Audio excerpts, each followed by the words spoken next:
YouTube, how's it going? Frogs Angels is back with some more record predictions for the upcoming 2018 NFL season. We're on to the Tampa Bay Buccaneers, last team of the NFC South, so we did the whole rest of the division. We did plenty other teams in the division, so go check those out if you haven't yet. And then we're going to keep going through. We're going to do the AFC West and the NFC West, and then we'll predict the playoffs. And then the Super Bowl, we'll have some other Frogs Angels members make their predictions as well in the near future. So that should be pretty fun. Then during the year, we got weekly NFL and college football pick'ems. So a lot going on here at Frogs Angels. So stay tuned for all that. But for all these videos, we're using this website, playoffpredictors.com. A link in the description of the videos. So click on it. Go make your own predictions. Very cool websites. But the Buccaneers, let's break them down. You know, if you've been keeping up with some of these other team prediction videos, you may know that, you know, I'm not really predicting a great season for the Buccaneers. You know, it starts with Winston, messy situation. You know, he's going to be suspended. Is he actually going to be back when he's supposed to be back? Is there more to it? Is there more coming? You know, as of now, he's going to be back when his suspension's over. But, you know, it's a little bit of a messy situation. And other than Jameis Winston, you know, I think it's a pretty young team. They did well drafting, but, you know, I don't think it's going to be – I don't think those rookies are going to make a huge impact right away. Maybe a guy like Ronald Jones does. I think he'll be their starting running back. Love the draft pick. He could be a guy for a sleeper for fantasy, a guy for Rookie of the Year. I'm kind of going back to leaning towards Saquon Barkley for that, though, or if a quarterback gets a good chance. But Ronald Jones is legit. You know, at receiver, pretty good unit. Needs somebody to throw him the ball, though. Can Fitzpatrick or Winston do it? Winston, even when he played last year, really disappointed me because I was pretty high on Winston in the past. Loved him at Florida State. A little disappointing on and off the field. But yeah, obviously Mike Evans, an elite talent. Deshaun Jackson, you know, maybe on the decline a little bit, but still solid. Chris Godwin's a guy that will step up. Rookie a year ago from Penn State. So they have some solid receivers there in Tampa. Offensive line, you know, I think inconsistent's the right word for them. You know, 1 second looks very good. Donovan Smith was a guy I liked a lot. Another rookie out of Penn State a few years ago. Looked pretty darn good. Kind of declined a little bit, which is kind of odd, but you do see that from linemen a lot. So what kind of play are we going to get from the offensive line? You know, it has potential to be good, but right now I don't think it's, you know, it's around average. I think it's a little below average. And then the tight end duo looks great, though. You know, Cameron Brate, pretty solid. And then O.J. Howard, is he going to step up? Maybe not as good of a rookie season as we expected, but he was a rookie, and he did have Cameron Brate ahead of him, so that it's a legit excuse. So O.J. Howard's going to be good. He's going to step up. Defense, well, the pass rush. You know, last year was, you know, hate to be mean, but it was terrible. It was absolutely terrible. They had players with more sacks than their whole team did. They did have some injuries, and they go out and pick JPP up, and they trade for him, actually, and Vinny Curry. Now, there is people out there that really, really like these pickups, and you know, they got better because the pass rush was pretty weak last year, even though they had injuries. But I don't know if those guys are the answer. Vinny Curry didn't get much action. You know, he was on the Eagles. Very good talent there. So you could say he's a talented guy because he came from the Eagles. It's just a guy I need to see more of. You know, I don't think he's going to be any more than above average as a pass rusher. And Jason Pierre-Paul's the same thing. He's kind of just been average over the few years. So, I mean, it's not going to, you know, if you have an elite pass rush, the rest of your team almost, I don't want to say doesn't matter, but it can make up for it. But I don't think they're anywhere near an elite pass rush. There's some people that really think they're going to just improve big time. I don't know about that. Noah Spence is a guy I want to see more. You know, I think he should start if he's healthy. I think he's very athletic, very good, got a lot of potential. That's a guy I think's good. I think he should get some more snaps. So they have depth there. Defensive tackle is pretty solid. You know, Gerald McCoy, if healthy, you can consider him elite. Vita Vea, a great draft pick. How much is he gonna? How big of an impact is he gonna make this early on in his career? You know, can make a pretty good impact, but not enough maybe. Then you got Levante David and Quan Alexander, a linebacker, which is an excellent duo. But other than that, not much else, not much depth. You know, I like some of their Jack Sitchie is a late pick though. Good pick down there. Not going to make a huge impact right away. Maybe on special teams. So the depth really isn't there. They got two just studs. Really three beasts on the defense altogether, but not much else going with those three guys. The secondary, I also think will struggle. I love the 2 draft picks, though. MJ Stewart, I really like the Carlton Davis pick. I think he can make an impact early on. But other than that, Brent Grimes, excellent career. What has he got left in the tank? Vernon Hargreaves, I think, is more of a slot guy. I'm not a fan of the safety, the starting safeties. Chris Conte, I never really was a big fan of him. A couple young guys that have potential. Justin Evans, Jordan Whitehead. They got some guys that got potential. Great job drafting. I think there's going to be a lot of struggle this year. That's just my take. Just a year ago, people thought they would be pretty good. Like myself, I thought they'd be a pretty solid team. So maybe we'll get that this year. Maybe I'm wrong. So we'll see. Let's get into the schedule. Week 1 in New Orleans. I got to go with the Saints there. In New Orleans, the Saints are a much better team. I think they'll be more prepared. So I got to go with the Saints. And then in week 2, got to go with the Eagles. As of right now, the best team in football, coming off the Super Bowl win, and they're built to continue to be a top-tier team in football. So I got to go with the Eagles there. And then week 3, Monday night. They are home on Monday night, but they're playing.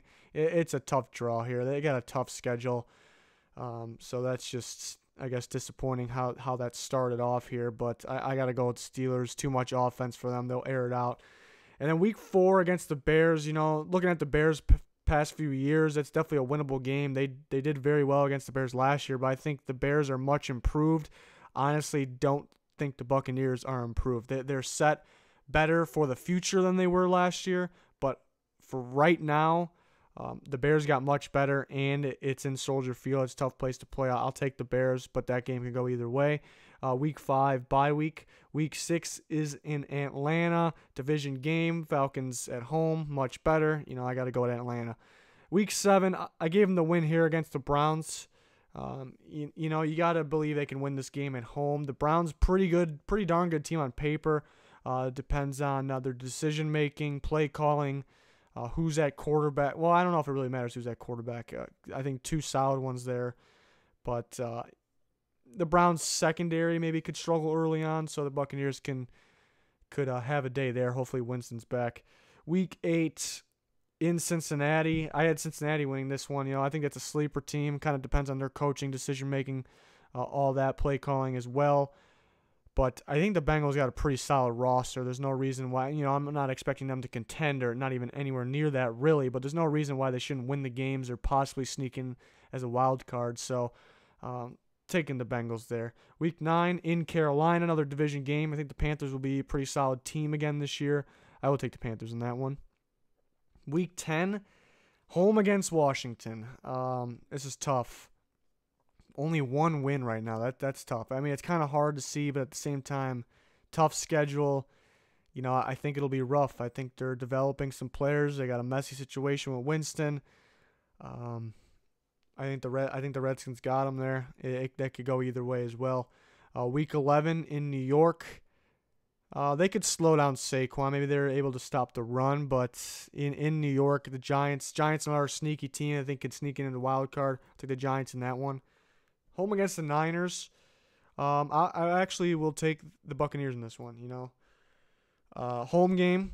Niners. Niners are a hard team to predict. They're definitely improved. Young defense will be better, but still not where it's gonna be. It's gonna be better. We're not quite there yet. Offense. I still want to see more from Jimmy G. Obviously, he's pretty solid. McKinnon, their starting running back, a guy getting all those carries. I want to see more of him being able to do that. So I think the Buccaneers can get one here. The Niners are a team that I think can pretty much beat anybody. Not if it's like a playoff game. They're in Philadelphia, Minnesota, New Orleans, something like that. I don't think they can win that game. But during the regular season, I think that's a team that can pretty much beat anybody but lose to anybody. That's just kind of how I feel about them. Week 13, Panthers in Buccaneers. Yeah, this one when I did the Panthers video, I was kind of back and forth. I thought the Buccaneers may get one here, but I ended up picking the Panthers. This is the time where the Panthers will need to win. Obviously, I'm expecting the Buccaneers to struggle a little bit this year. Home against the Saints, I did have the Buccaneers beating the Saints. Kind of weird I didn't have them beating the Panthers, just, a feeling at home. Saints, I think it was the last game of the year last year. That has really nothing to do with it, but Buccaneers were impressive in that game. Saints struggled a little bit. Saints maybe, they may be a team that will be elite, but out of nowhere could lose a game like this. That's just a feeling I got. Week 15's in Baltimore. Another one, I think could go either way, but I took the Ravens in this one. Week 16's in Dallas. I did take the Cowboys here. And then we're kind of making this quick here. I got them going 3-13, but we're going back and looking. They could beat the Bears in week 4. They could. I did have them beating the Browns. That's a losable game. Really, all the games I had them winning, they could lose. They could beat the Bengals. Could beat the Redskins. Could beat the Giants. But I had them beating the Niners at home. Could they can go on a little streak here, possibly 3 in a row, but unlikely with their current team. The Ravens is a winnable game. So there's some games here that you could add on. But again, I think the 3 wins I gave them really could go either way too. So I guess it's a tough team to predict. A little bit of a messy situation. What is their quarterback situation of the future? Do they keep rolling with Winston? It's interesting. Continues to have stuff come up off the field. Not counting this one, but a lot of the stuff maybe at Florida State I thought was just a little silly, a little ridiculous. I don't blame him too much. I think maybe media overreacting. But now another situation, and this one is the most serious of all of them. So what do they decide to do? I think they'll keep trying to roll with him. That's my prediction. Once he's back, I think they'll have him back. They'll keep trying to roll with him. He did not look good last year. Not saying that's how he'll be when he's back, and he's got all these off-the-field issues. I would try to look. I don't know if he can get anything from a trade, honestly, but I would try to look. He's still talented. That's just my take, because what's going to happen in the future?